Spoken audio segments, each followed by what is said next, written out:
வணக்கம். இதில் திராவிட கழகத்துக்கு என்ன பிரச்சனைனே தெரியல. மக்கள் ஓட் பண்ணியிருக்கிறாங்க, விஜய் அவர்கள் ஜெயிச்சிட்டாங்க, ஆட்சியை பிடிச்சிருக்கிறாங்க.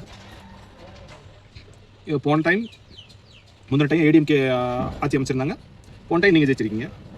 அப்போ வந்து ஏடிஎம்கே வந்து ஒப்பாரி வச்சுக்கிட்டு இருந்தாங்களா, இல்லை குறை சொல்லிட்டு இருந்தாங்களான்றது நீங்களே பார்த்து தெரிஞ்சுக்கோங்க. குறை சொல்லுவாங்க, ஆனால் இந்த அளவுக்கு குறை சொல்லி நான் பார்க்குறேன். டிஎம்கே மாதிரி குறை சொல்கிறதுக்கு ஒரு 40 நாளில் ஜென்சி கிட்ஸ்ன்றாங்க, இந்த ஜூலின்ற மேடம் ஒருத்தவங்க, அதுபோக அமைச்சர்கள் இருக்கிற அமைச்சர்கள் பூரா, திமுக அமைச்சர்கள் பூரா ஆபாசமாக பேசுறதே வழக்கமாக வச்சிருக்காங்க. சிஎம் கேவலமா, நம்ம தமிழ்நாட்டுக்கு அவங்களுக்கு சேர்த்து அவர் சிஎம்ன்றதை அவங்க புரிஞ்சுக்கிறாமையும் கேவலப்படுத்தி கிண்டல் பண்ணி கேலி பண்ணிக்கிட்டு இருக்காங்க.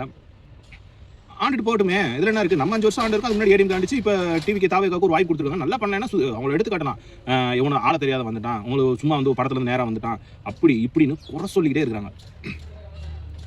இதில் ஜென்சி கிட்ஸை அவங்க வாயிலே அவங்கள அடிமைன்னு சொல்ல வைக்கிறதும் இந்த மாதிரி விஷயங்களை பண்ணிக்கிட்டு வராங்க. தொடர்ந்து நல்ல மக்களை நீங்கள் நல்லா எல்லாரும் பாருங்கள்.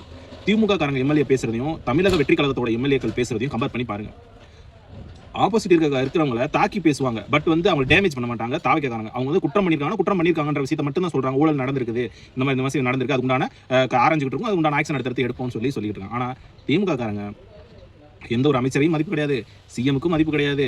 கேவலமாக திட்டி வீடியோ போட்டுகிட்டே உட்காந்துருக்காங்க. இதெல்லாம் நல்லதுக்கே இல்லை. ஏன்னா மக்கள் நீங்கள் வந்து தவளை தாவாயாலே கெடுன்றதுக்கு நீங்கள் தான் உதாரணமே. உங்களை நீங்களே கெடுத்துக்கிறீங்க. அது புரிஞ்சு செய்றீங்களா, புரியாமல் செய்றீங்களான்னு தெரியல. இவங்க தப்பு செஞ்சாங்களா, அந்த வாய்ப்பை சரியாக பயன்படுத்தி அடுத்த வட்டம் நீங்கள் ஆட்சி பிடிக்க பாருங்க. தாவேக்கா தப்பு செய்கிறாங்களா, அந்த தப்பை திருத்திட்டு அந்த தப்பை கரெக்ஷன் பண்ணுற விதமாக மக்களுக்கு வந்து கருத்துக்களை சொல்லி இந்த மாதிரி தவறு பண்ணுறாங்க, அவங்க எங்களுக்கு வாக்களிங்க, நாங்கள் வந்து அதை சரியாக பண்ணணும்னு சொல்லி வாக்கு கேளுங்க. அதை விட்டுவிட்டு இவர் எடுக்கிற எல்லா நடவடிக்கையும் நல்ல நடவடிக்கை நிறைய எடுத்துக்கிட்டு இருக்காங்க. அதில் மாட்டிக்கிறோமோ வச்சுக்கிறோமோ, இவங்களுக்கு ஏதோ நீங்கள் அப்போ ஏதோ ஒரு தப்பு பண்ணிருக்கீங்க, அதை மறைக்கிறதுக்காக இவங்களை திட்டியே நீங்கள் அரசியல் பண்ணிக்கிட்டு இருக்கீங்க.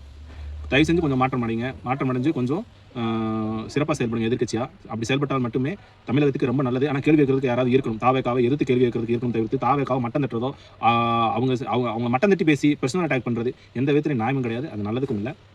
பார்த்துக்கணும்.